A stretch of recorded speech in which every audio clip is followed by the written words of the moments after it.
and we're live with our 251st episode of Absolute AppSec.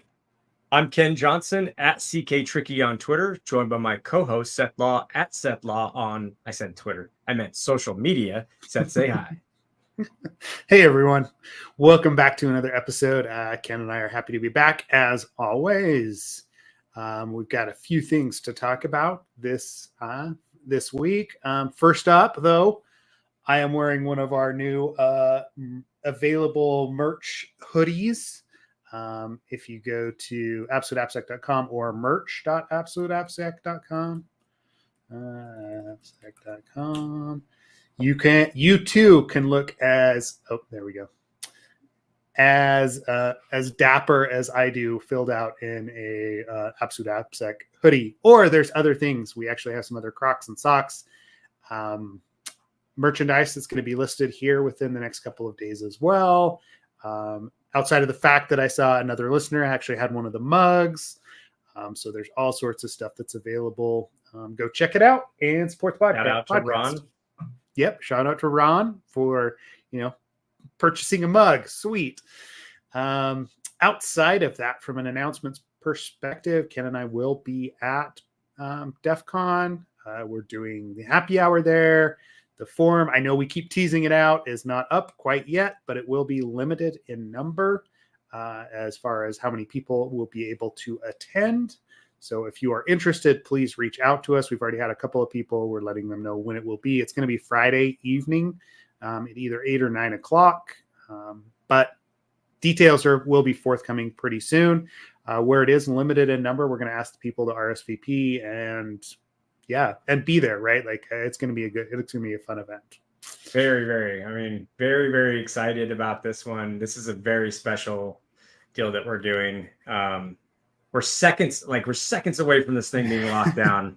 Seriously, like we actually thought when we came on here today, we'd be able to share the invite with everybody, but rest assured, any second now it's coming out. So, but it will be a pretty awesome event, I think. Yeah, it's going to be a good time. The other item is we are going to be teaching in Melbourne, September 10th and 11th, before the clutch events like AppSec and DevOps Days, or I can't even remember what the name of it is now, right? With Cole and team down there, we've got a ton of interest. I've actually locked down the location, so we're just standing up the forum this week for people that are interested to attend the Practical Secure Code Review now with AI, right? Portion or that course. That's going to be a good one. We're excited to get back down to Australia, to Melbourne, to see our friends down there, but also to teach and be involved with the community. There's a great community on there.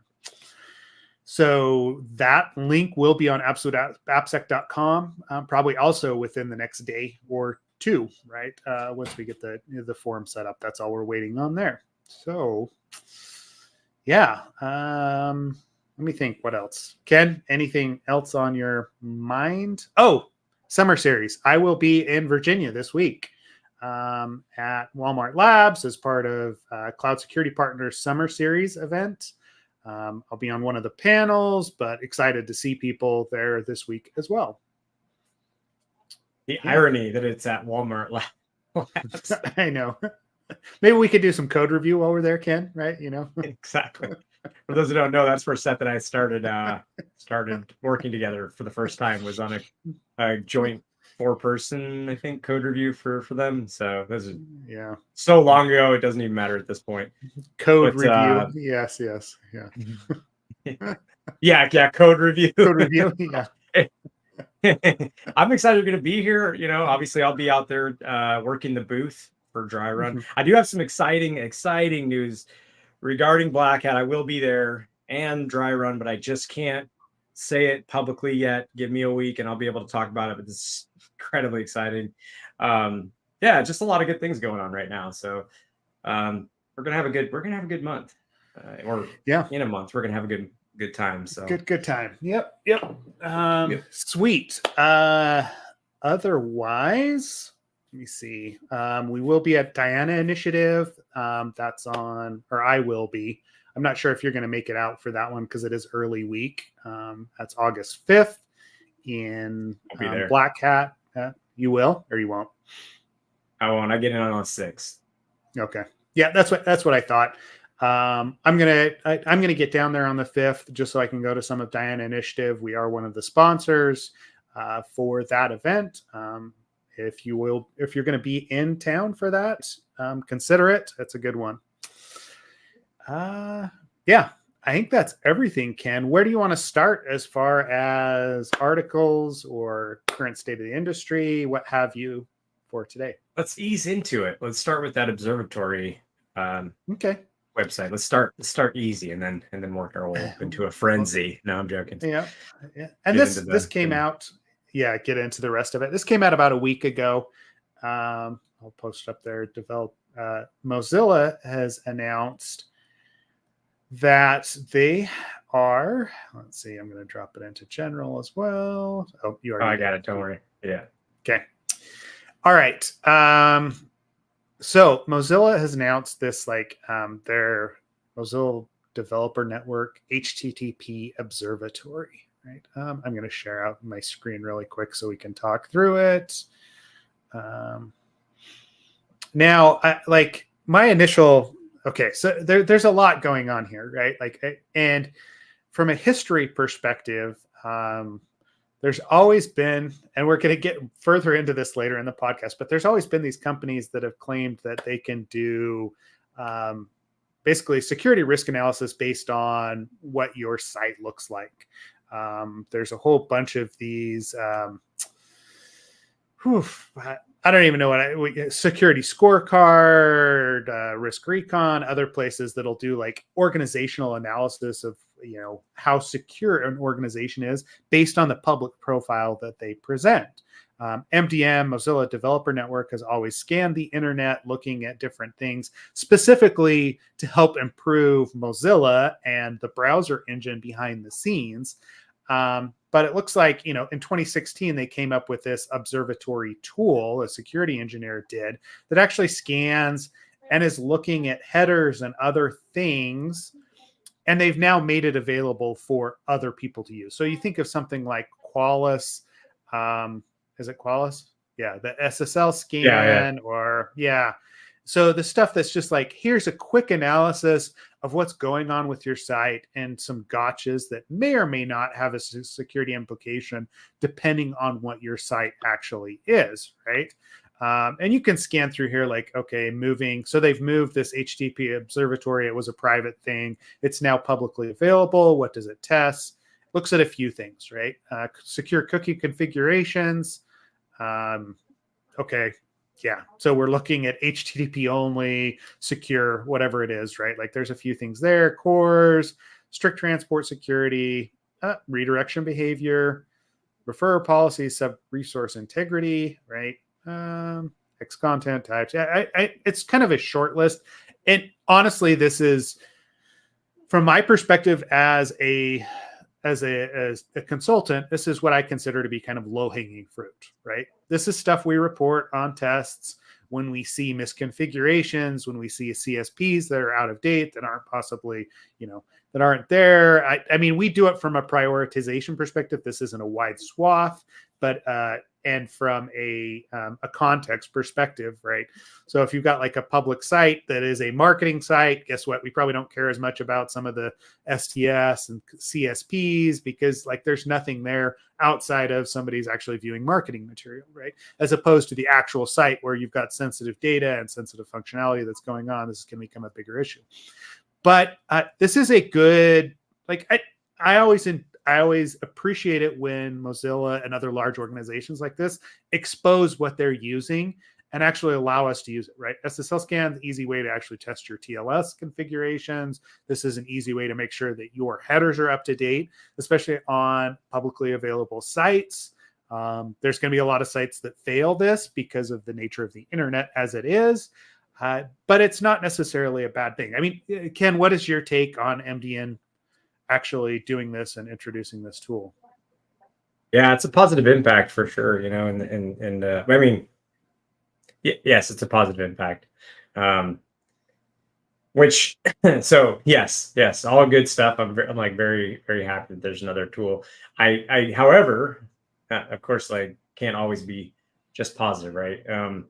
one thing, and I know we're going to talk about is that, there are, however, times when these scans are run without any interpretation on Mhm. the, this is a free tool. Anybody can enter in a URL. And so you'll see grades that maybe aren't super great, but you have to take into account other factors. You need to know the purpose of the site, how it's built, what matters and what doesn't. And so all good that we've got these scanning tools.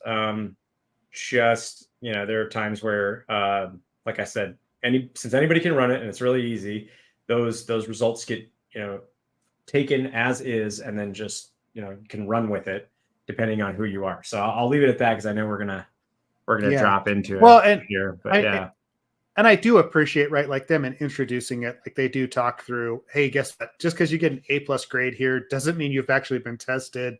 This is not like it doesn't dig into injection attacks. It doesn't dig into out of date software or vulnerabilities there. It's a very limited subset of things that are being checked. Doesn't mean that they're not important, but it's a very limited subset. And then they're also like, hey, you don't want to scan API endpoints, right? It has no understanding of that. And it is it's very much a passive scan. I mean, it's simple to actually get like a Chrome plugin to do something that's similar to this as you're browsing the web. That'll give you the same sort of analysis on, hey, what does this site look like? What is the grade that's there? I mean, this is kind of near and dear to my heart with the Surveyor tool that Redpoint Security is working on, because we do similar things, right? We're looking at what the interactions are going back and forth without doing like deep scanning analysis and trying to get indicators of possible risk, right? It's kind of a fuzzy math to actually determine how secure a site is based on these kind of low-hanging fruit, but it does give you an indication of how serious the organization takes this sort of thing. Now, that being said, you've got to take it with a grain of salt, right? It's not the end all be all of a security scan, or even it's not the equivalent of a penetration test, right? I think I already mentioned that. Yeah, sure. yeah. What Yeah. else you I got, mean, Ed? that is important. And I mean, I'll just roll into what we were discussing before the podcast. I mean, this person might actually end up coming on the podcast. So I won't say their names, but if they come on the podcast, I'll have them expand upon this a little bit. In any case, we were having like a private conversation, and I won't even name the specific company that did the thing, but there are now, and I actually wasn't for some reason, I really actually wasn't as aware of this as I should be. I guess there are companies out there now that passively scan software companies' websites or their products passively, supposedly, and then they give those reports off to potential clients, potential M&A acquirers, and those results are then just taken, like I had mentioned before, as is. Really problematic for a number of reasons, but this case was more interesting, and this one company was a little bit more interesting than that.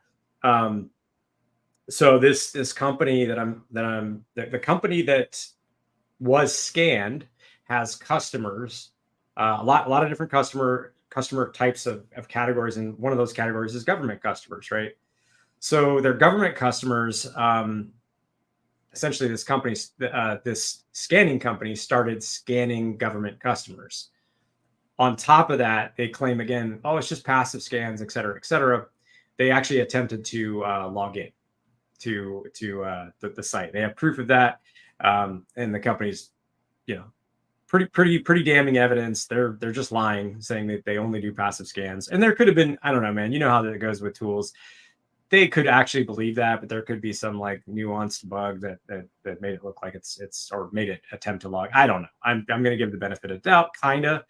But in any case, other interesting things too are, so for instance, they failed one of their primary business sites because it didn't have CAPTCHA on the login. The problem is, and by the way, their clients reached out to them. They said, this is a huge problem. You're failing the security scan. Um, shame, all that. They're like, yeah, we don't have a login on that website. So of course there's no capture there. You know, these are things that that I heard about, and I'm like, is anybody else? I mean, tell us in Slack or, you know, in YouTube chat if you've experienced this as well, because this is a new thing for me. I actually I've never experienced that. I've never had somebody use some random company that just passively scans websites and then just said, I mean, maybe I have, and honestly, my memory, it's not always the greatest. I am in my 40s now, so yeah, it's possible that it has happened and I don't remember. But yeah, this is pretty odd to me. yeah. I mean, honestly, in the compliance space, especially like financial clients, I've seen this. I mean, it's not the one vendor that we were talking about previously, but there's a couple of different ones that are out there, and like even that are trying to do risk assessment based on passive analysis, whether that's Risk Recon, I mentioned them before, Security Scorecard, that are doing some of this passive analysis and even deeper level analysis of internet presence and applications. I think there's more of a dig into the application side of things as what we're starting to see, like with the MDM Observatory, with credential stuffing. But I feel like we're having an issue that passive analysis is being misconstrued, right?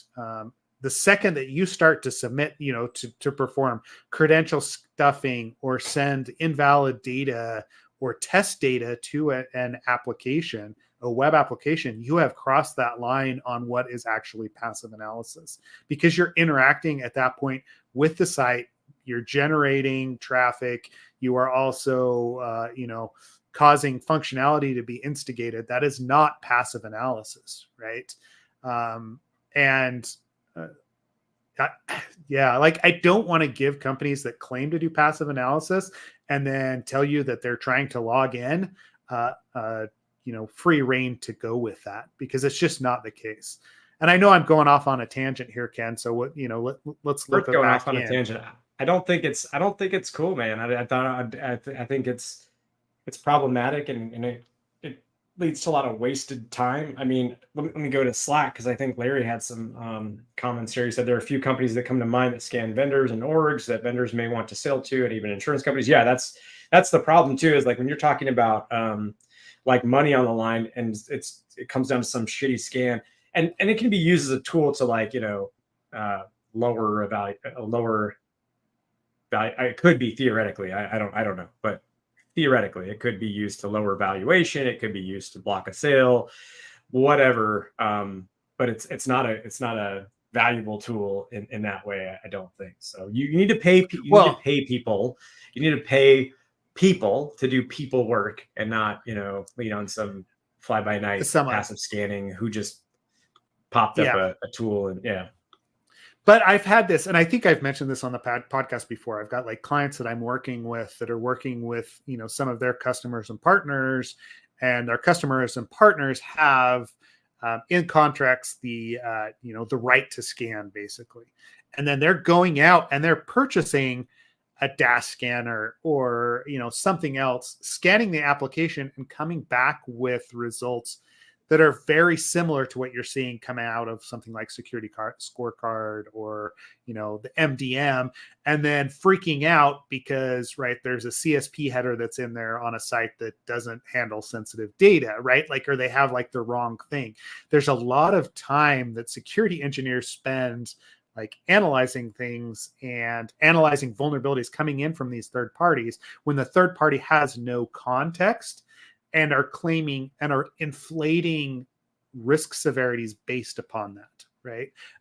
I've seen, lack of an XSS protection header, which is deprecated, by the way, but I've seen that come out of one of these companies and then be rated as a high severity risk on a marketing site because it was the only thing that they found, and they're elevating it so they can be more important. But I've seen a company, like a large Fortune, like 50 company with a huge security staff, force a smaller like business to go and actually implement that with threat of, we're not going to sign a contract because you don't have an XSS protection header in place on your marketing site. Oh my God. And that's happened within the last year, right? and like there's a significant lack of understanding, and part of this is like I don't get what's happening in a Fortune 50 company that is that size with their security organization, that they think just because they are a Fortune 50 company that these sorts of things elevate in risk, because that's really not the case. No one's going to take over this little companies or is going to target it for cross-site scripting in these cases from a marketing perspective to go after this Fortune 50 company. I can guarantee you their dirty laundry is way more value than whatever like this like small company is providing to you. Doesn't mean that it wouldn't happen, but it's just like I feel like context is just so wildly misunderstood and not evaluated that causes these sorts of issues. And I know I'm getting on a soapbox a little bit about it, but it drives me insane when I see those reports come in. Yeah, but then you have to spend time on the other side of that as the practitioner who got it, or as the software, because it's all honestly very similar to what happens when even when security people run a scan, don't do anything more than that, and then just hand it over to developers. It's the same kind of sentiment. Now you've got to go back, and it's on you to prove that stuff is, especially because as much as we don't want to, you know that if an executive gets that report and they're told by a client or someone who's maybe looking to, create a partnership / acquisition target type deal for the future, that you're going to have to respond to it. Even if it's really stupid and it makes no sense, you're going to have to do something about it. So now you've wasted everybody's time. You've caused friction between the business units. I don't know I'm failing to see what value these companies are providing in that way, unless they were doing that. Plus there was some level of analysis, basic level of analysis given, and then a report, not just the tool runs and then a report. And also, like you said, it's not just the fact there's no analysis. There's also a misprioritization and criticality applied to very simple things that are, for, like you said, for sort of different reasons. But one of those reasons could just be like, yeah, we didn't find much else. Our tool looks more valuable if we find more criticals. Let's call this thing a critical or a high risk. So kind of ridiculous. Yeah. And when I heard that last week, I was like, we definitely got to mention this on the podcast, because like it's just a really crappy practice that I'm not on board with whatsoever. It's sad. Yeah, I mean, and Mark in chat, talks about the continuous pen testing that's going on, right? This idea that, hey, I'm just going to stand up Burp Enterprise or Nessus and scan, or Nikto. I know people are still using that, right? And scan the internet at large, and then, right, or continuously pen test the environment.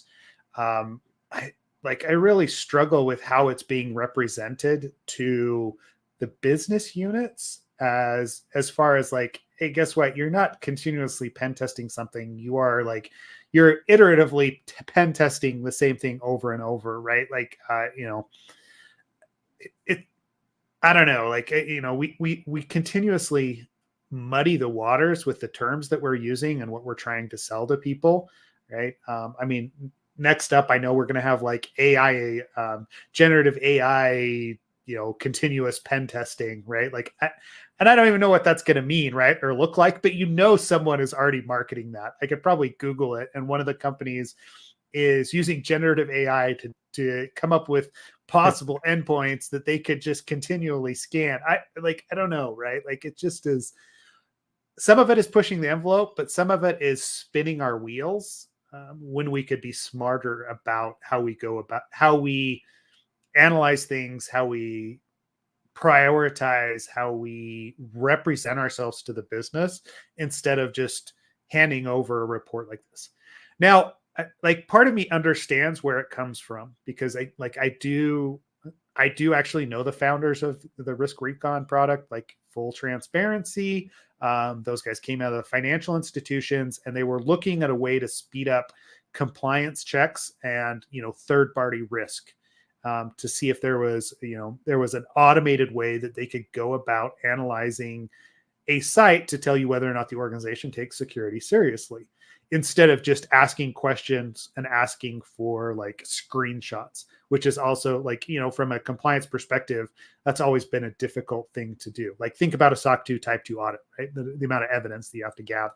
If you could automate some of that, it would be like, it would reduce the amount of time somebody needs to look at things, which is, overall, that's a good goal to have. How it's actually been used from a security scorecard and risk recon perspective, that's on the people that are taking those reports and how they're representing what's actually going on there. I think most of the guys that are writing the tests and actually analyzing things are more like MDN, where they're like, hey, take it with a grain of salt. We know that this is something, but it may not necessarily mean what you think it means. Yeah, absolutely. By the way, something you said made me think of, so we're talking when you're talking about Gen AI and pen testing and all that. Did you see that? This is totally off. We didn't even talk about this privately. Yeah, but I should mention, did you see Guy? Oh, how do you say his last name from Sneak? Guy Pojarny or something like that. So he was at Sneak, not at Sneak now. Started a new company called Tessel, TESSL. Saw it this morning on LinkedIn.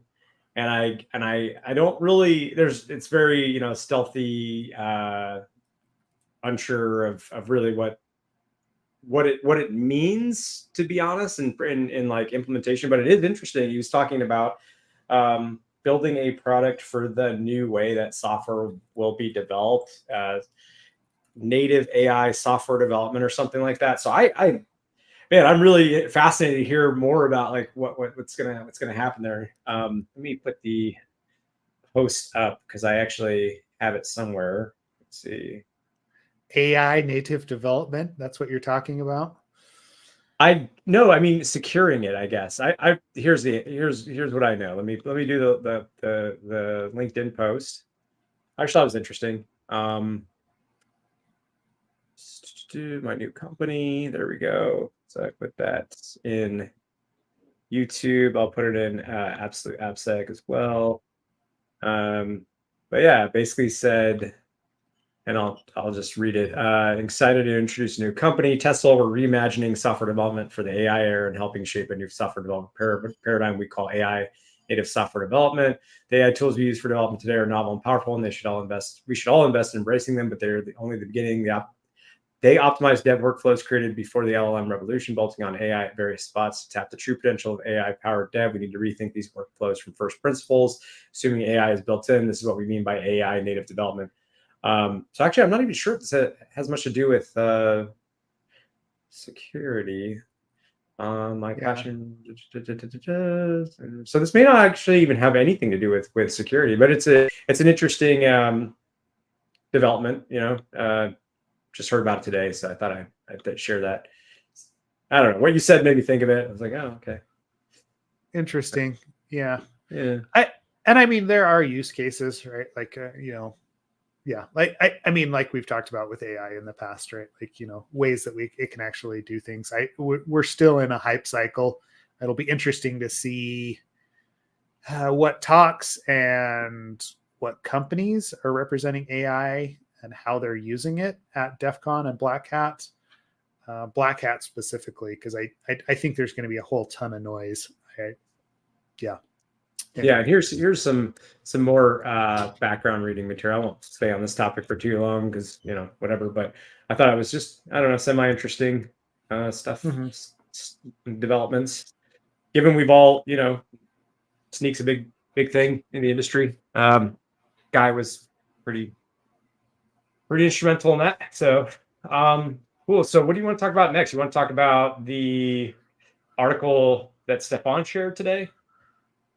Yeah, I mean, I haven't really dug into it, but we may as well. I know that you got through it, but I haven't necessarily read it yet. But let's drop into it, right? Like, it's always interesting to talk through some of these, exploits and how they occur, just from a generic perspective. So let's drop it in there. Cool. And I'll try my best not to butcher this. To be fair, I read this a couple hours ago. It's a non-trivial read to get through.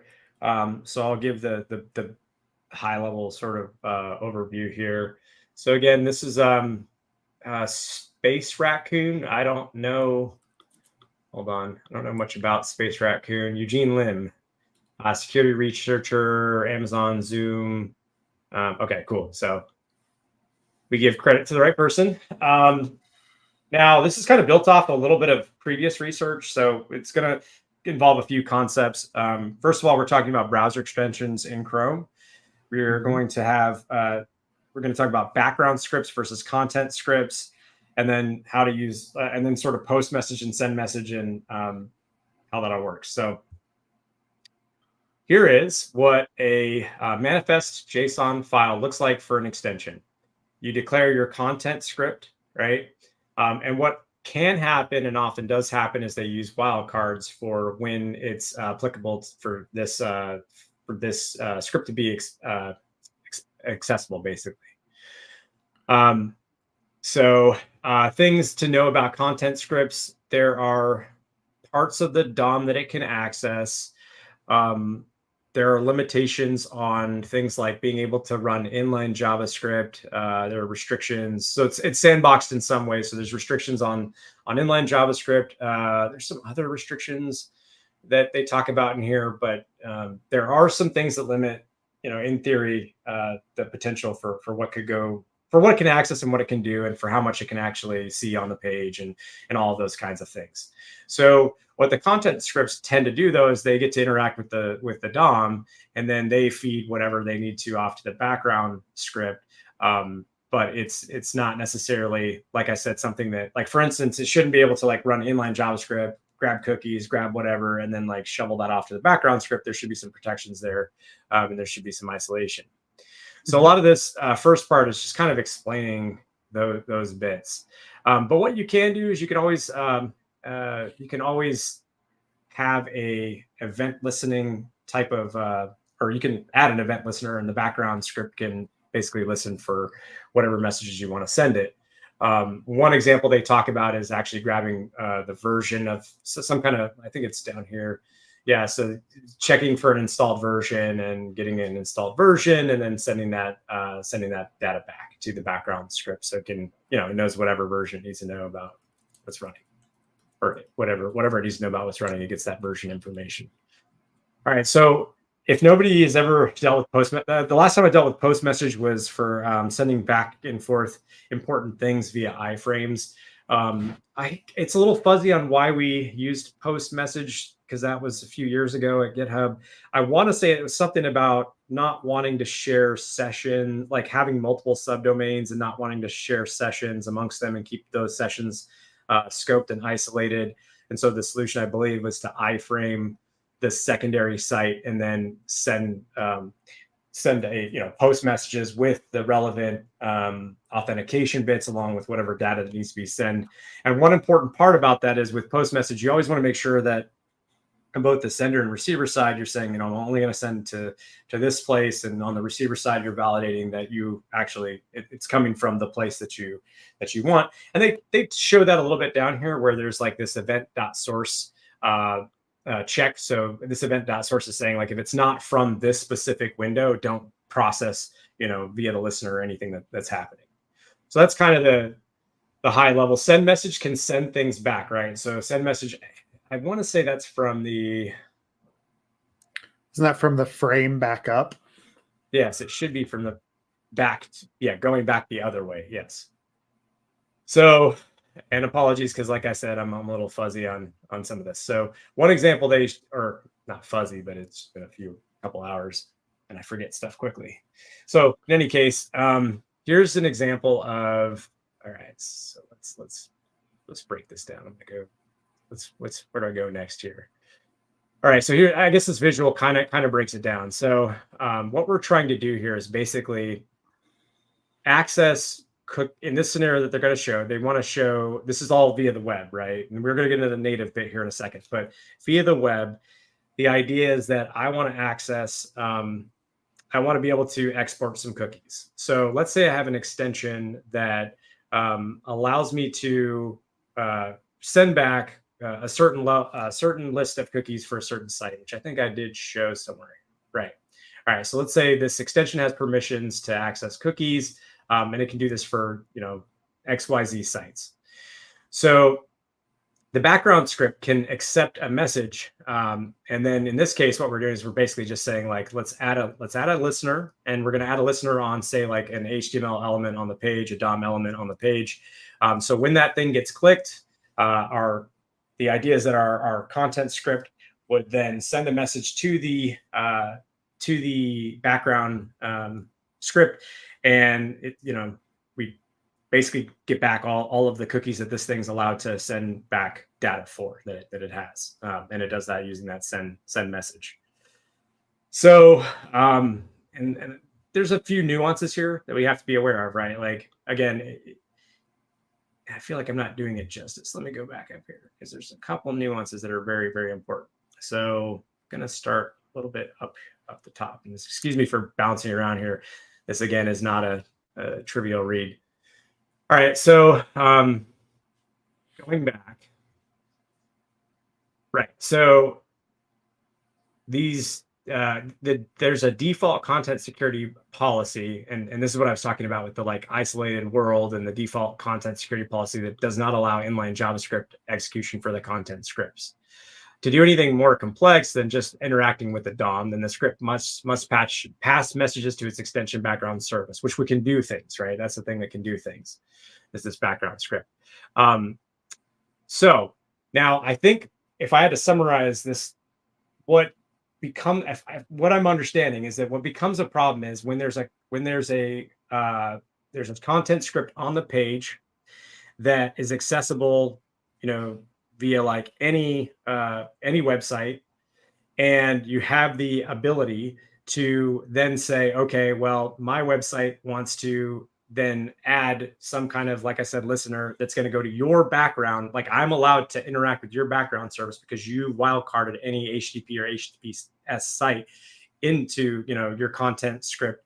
So now I have the ability, like I said, to send this message off to your background script. And furthermore, where it really becomes an issue is that in the web space anyways, is that I showed you that event.source equals window. Well, the problem is that on the page, you can add a listener, you can then send that message on the same page where all this is executing, right? And so then it's like the event source is that window. So you've bypassed any like checks. So meaning if I scroll down here, this check doesn't matter anymore because, you're sending the request from, or you're listening on that page and then sending a post message from the actual window that it's just been executed in. Hopefully that makes sense. Does that make sense before I move on? Yeah. And I think that's the clarification that we needed, is like what we're looking for here is a way for us to build a web page that can attack those background scripts and the extension of the browser that's coming to the page, and then get remote code execution on a client, like because of the extension that's been enabled, right? That's what we're looking at here. Right. The extensions will tell you which JavaScript files are allowed to execute, and then they'll tell you which websites can do that. Yep. So if you say, any website can execute these scripts, and then you can interact with their background service, and then you're gonna have some issues. All right. So assuming everybody understood that, then we're going to talk about the native messaging. So it's relatively a similar kind of thing, but we use send native message, which sends back to the whatever, like, native app or whatever that's running or listening. So here, I thought this one was interesting. They talk about command execution in smart cards. So let's see. PKI, if you're not familiar with PKI smart cards, they're just like cards that you use to authenticate. When I was working for the DoD, we'd use those. Call them common access cards, CAC cards. But anyway, so in order to fill this, so this is exactly, this supports those standards, WebAuthn, FIDO. So we rely on trying to get down to the relevant meat here.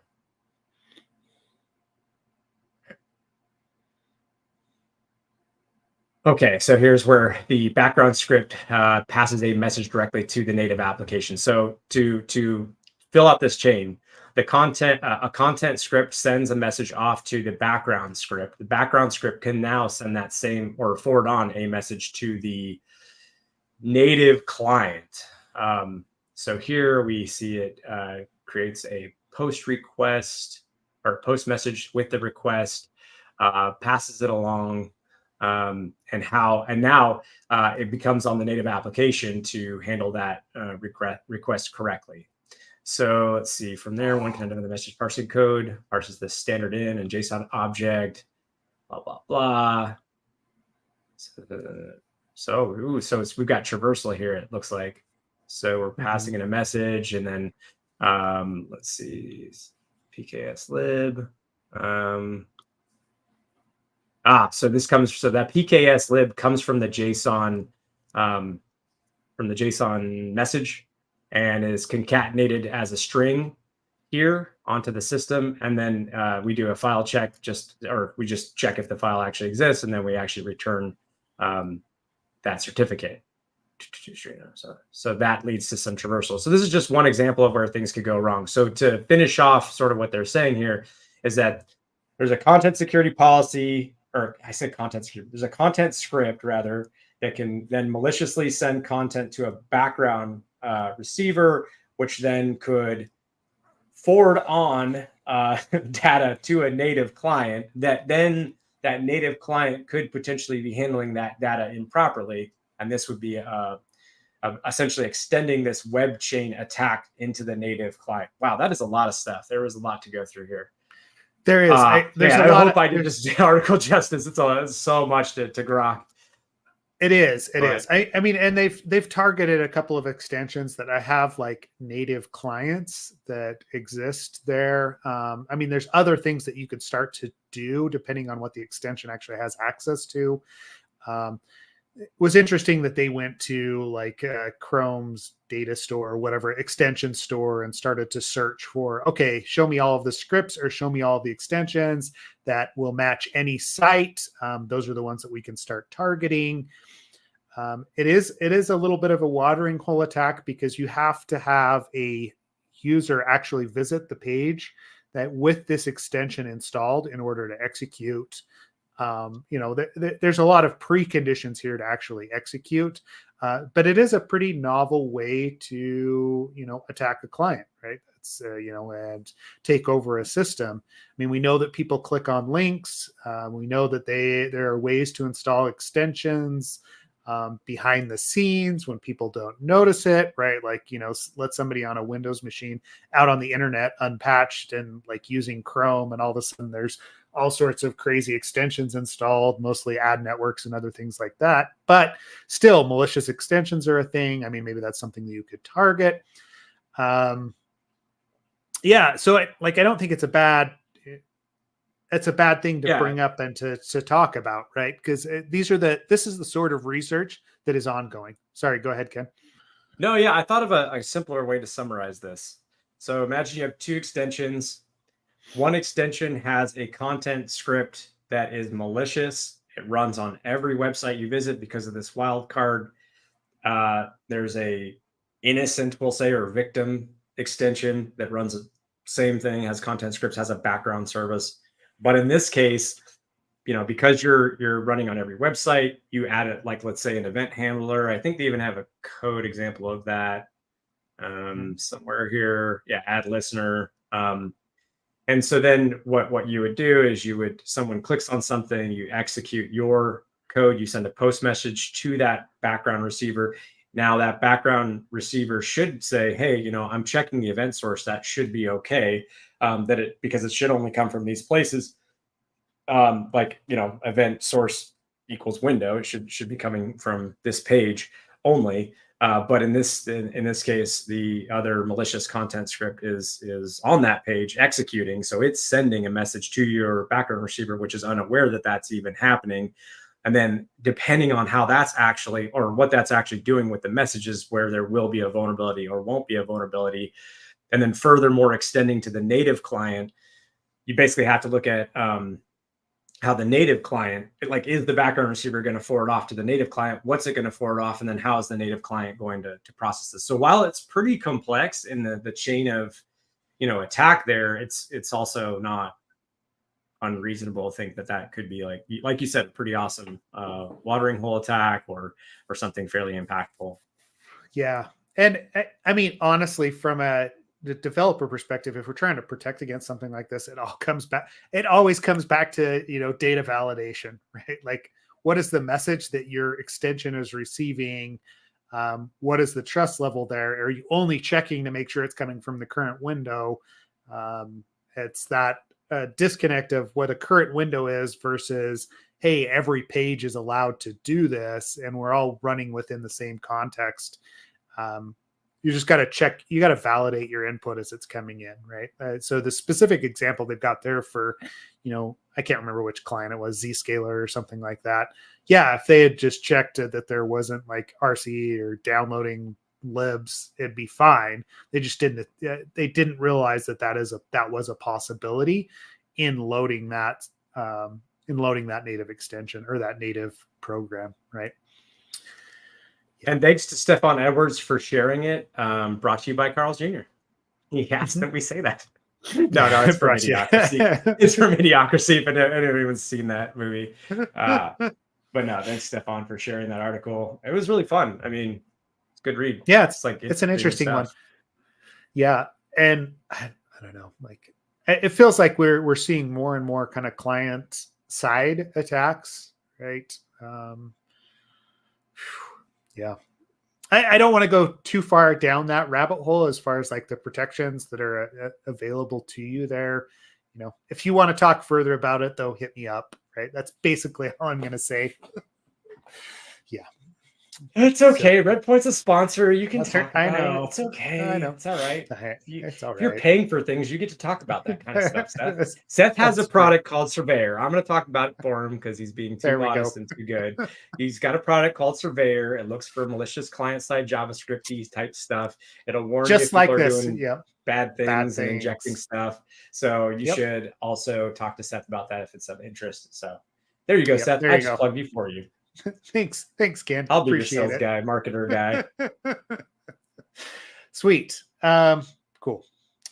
All right. What else do you want to talk about? You want to talk about the CocoaPods vulnerabilities that were discovered, or? I'd love to hear it from you because I haven't had a chance to get to read it yet. So I'd actually like to hear your synopsis of it.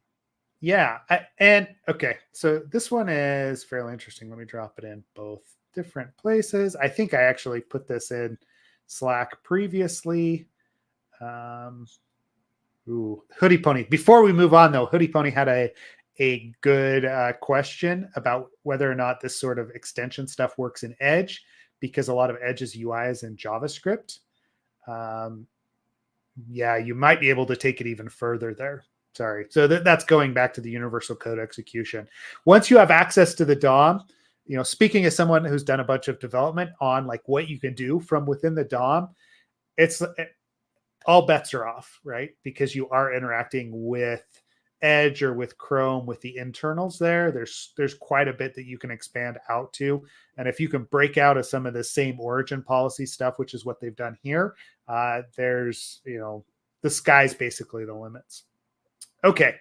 So that brings us to supply chain vulnerabilities in CocoaPods. Now, Ken, what is CocoaPods? Do you know what CocoaPods is? Isn't that the for like iOS or no? Wait, sorry. I'm going to say no. I don't. How about that? I did. Oh no, CocoaPods is for Mac OS. God, I'm out. Yeah. Mac OS or Xcode, right? Yeah. So I mean, it's a package. Yeah, it's a package management system for Mac OS, or specifically like iOS and Mac OS development, right? Like anything in the Apple environment, right? And so similar to PyPy or, take your pick as far as like the different platforms go. Most of the libraries that are in CocoaPods are either Swift or Objective-C. There might be some C libraries and other things in there too, but it's all meant to expose libraries and functionality for Mac OS, iOS applications, make it easy to develop, and then include those libraries in your project. So simple package management. These guys at EVA found several vulnerabilities in the dependency manager, and were able to do, again, this is supply chain attacks, right? And we're able to, upload malicious content, and found vulnerabilities in the ecosystem specifically. Let me jump down here. There was like potential impact. Okay. Yep. Orphaned pods, and tell me if this is familiar to you, Ken. The ability to take over packages that haven't been claimed by someone else. This sounds a lot like what GitHub has had problems with in the past, right? In 2014, CocoaPods migrated from that old system to some new trunk server, and basically reset all the permissions for all the packages and said, hey, if it's your package, come claim it. The problem is that there were developers that did not go and claim packages because they didn't have email addresses or whatever from the previous packages or the pods, right? So there's currently still 2,000 orphan pods that someone could go take over and introduce new code into. Okay, so that's a typical issue. If one of those is popular, they may be able to, compromise the systems that load those libraries, right? And then they step through some of this unclaimed pod stuff and exploited. Oh, we took this one over and we're able to actually, we're able to actually remote code execute on client machines. And then they actually started looking at the source code for the package itself. Email domain wasn't validated, and found a way to actually execute via, I'm trying to remember which one it was here. This regex pattern, I think, is what it was part of. It did a DNS query, and they could actually pipe directly. Check out this this curl script embedded in a pipe command. Basically, it's just remote code execution via command injection, right? And this ability to, based on how they were parsing the email address and the domain lookup associated with it. So source code review, they found this one. Security boundaries. Realistically, Ken, I think that the big takeaway on this is that the smaller package managers are going to be targeted, or they're going to start to be targeted for these watering hole attacks, because we have different environments and different development ecosystems that use these different package managers. But those IDEs, those developers, are also interspersed in multiple large organizations across the world. So think back to development when iOS and Android first came out. Everybody hired an iOS and an Android developer, every single large organization there, to push out new content, to push out new applications. And they've all installed and used something like CocoaPods because there wasn't the Swift package manager. There wasn't something that already existed. So there still is a core group that uses some of these smaller package management systems, and they don't get the same level of scrutiny as something like NPM or PyPy or, what have you, right? The other package management systems that are out there. Because I think if we go to, I was just going to look, right? I don't know. What are your thoughts on that in general, right? Those smaller package repositories. Let me make sure I understand this. So separately from this, so there's vulnerabilities we'll talk about, but one of the things that happened was in 2014, a migration happens. There's a lot of orphaned accounts up for grabs. As long as you can convince whatever that you're a part, you're the owner of that package, you can take over that package. So maybe popular packages are just sitting there orphaned, waiting for this takeover. So a takeover occurs. That's one thing that happens. Yes. Secondary to that, there are issues with its email verification, where it takes an MX record, parses it insecurely. They use that to then access the developer key or something along those lines as part of this takeover. And then that key gives them the ability to then distribute their own malicious package or put up their own malicious package, which then can be distributed to anybody in the ecosystems. That all sound pretty accurate so far. Yep, it does. Yep. Well, that sounds pretty gnarly, man. That sounds pretty nasty. It is. And I mean, to their credit, like EVA waited until like CocoaPods had fixed most of these before releasing, right? Like some of these are 2023, I believe, or maybe they are 2024 CVEs.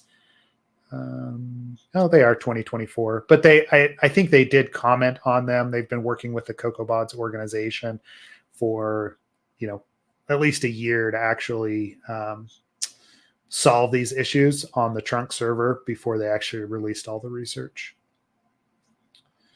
Oh, this is interesting. They get into the actual parsing down below. Yeah. Oh man, that's pretty cool. Yeah, there's some pretty technical stuff there, right? Yeah, that's what I was gonna say. Like from a technical perspective, it's pretty interesting. And this is another. Yeah, what I appreciate really here is we see more and more of this, right? Like a few years ago, we probably wouldn't have necessarily seen, right? Oh, here's like the Ruby file that's actually like, here is the actual source code that is associated with this exploit. And like, I love actually seeing this nowadays because again, like we came up in a time where it was just like, oh, here's the exploit payload, go. And there wasn't a lot of discussion on the defensive side on why is this happening, right? Right. But in this case, they are, right? Like there's the URL template, the %s, and they're doing an append there, which is part of the issue that they're having, right? Like, but I want to see that from a security perspective. So yeah. And it doesn't seem like they expected the exported host to be prioritized over the host HTTP request header, right? So meaning like underneath the hood, rack's request, like really low level. So if anybody doesn't know, rack is like the middleware layer that handles web requests. And so you get this request object, which you can call methods on. One of those functions is host with port. And that, if you look at the if else statement there, it basically says that it's going to first look at the exported host before it actually looks at the host header. So that's a nuance of something that you're including in your application. You wouldn't even know unless you chose for whatever reason to dig that far down into your stack. You wouldn't know that. So it would make sense why you're like, well, that's not the host header. That's the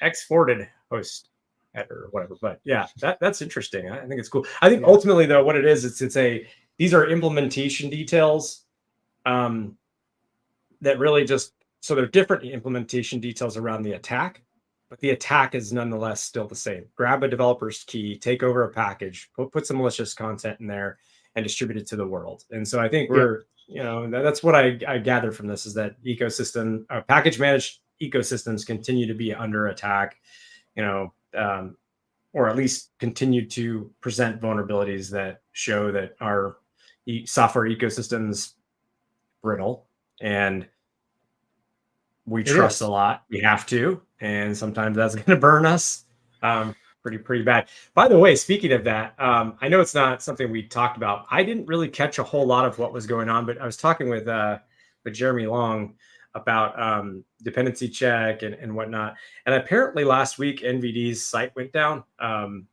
think it was last week or the week before. He was saying something about NVD. We should have Jeremy come back on because NVD has just been let's get Jerry back on. Like we'll have to reach out to him to talk about it because the whole CVE ecosystem, what's been going on there with NVD not able to actually validate or trying to hire a bunch of people to validate. And then I honestly, it's funny that you say that because I was using dependency check last week and NVD was down, so I couldn't actually update my local library, database to for the most the most up to date CVEs, right? But it's gotten worse and worse, I think is basically where I was going with that is NVD does not seem very stable. And I know Jerry has feelings and thoughts and feelings on CVEs in general and what they're trying to do over there, all the research that he's done. But I mean, what did Jeremy have to say about that, right? Like just that it was down and they blame dependency check when it's down, or what? No, there was, I don't want to misspeak. So I'm actually reaching out to Jeremy. It's funny. I'm actually reaching out to Jeremy right now, and just to see about scheduling, because basically something went wrong with dependency check or something along the lines, or maybe it was CVE system. I don't know. It caused a cascade where then there were like a cascade effect where then there was like a ton of requests off to NVD to update, and then that caused problems potentially for I don't know. So better to hear it from the horse's mouth, as they say. So I'm going to send him the email now about scheduling. Yeah. So. Yeah. Anyways, I it's don't know. interesting. Like, yeah. I mean, speaking of NVD, okay, so and for those of you that are on the podcast that aren't familiar, NVD is the National Vulnerability Database. These are guys that are responsible for basically the whole CVE ecosystem, right? Like, and I guess I shouldn't say the whole ecosystem. They're responsible for taking and maintaining a database of what those CVEs actually are. They do validation on the CVEs as they come in from the different CVE assigners. Is that what they're called? You know, the people that can actually generate a CVE value, right? So they take those reports, they put them in the database, they do validation on it. The problem right now is that they just don't have the capacity to, where did that go? Let me actually show this, right? Like if you look at their dashboard, they don't necessarily have the capacity to look at every single, or NIST does not have the capacity to look at every single report over time, right? So this year alone, there's been 21,000 plus new CVEs received by the NVD. They've analyzed about a quarter of those, right? Of those, like 1,500 have been analyzed again. So that's like, it doesn't give me a lot of trust that everything that's going into NVD is necessarily a full vulnerability, or it is applicable, or the CVSS score is properly dropped in there, right? There's a lot of kind of checks and balances that go into this that there's a lot of dirty data, basically. I don't know how else to put it, right? Like, I mean, what are your thoughts when it comes to that? Drop this NVD database in there. Sorry, did you get a hold of Jeremy? Yeah. I just emailed him. Naming authorities. There you go. Back. Yeah. Sorry. My opinion on NVD specifically, or about the CVSS, or yeah, no, like NVD specifically, right? Like I know it's been in a lot of the Slack channels that we deal with, this idea that they just don't have the staff to analyze all the CVEs that they receive from the CNAs, right? Yeah. I don't know how you overcome that problem.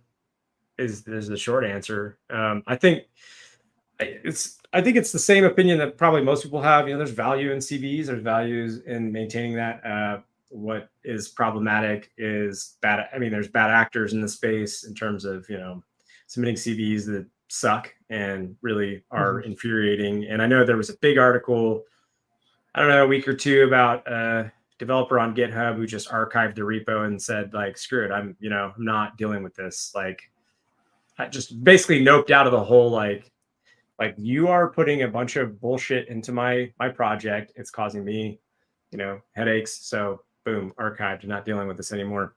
Over this kind of stuff. So I think you've got that end of the spectrum that's problematic, and then you've got NVD caught in the middle, dealing with that.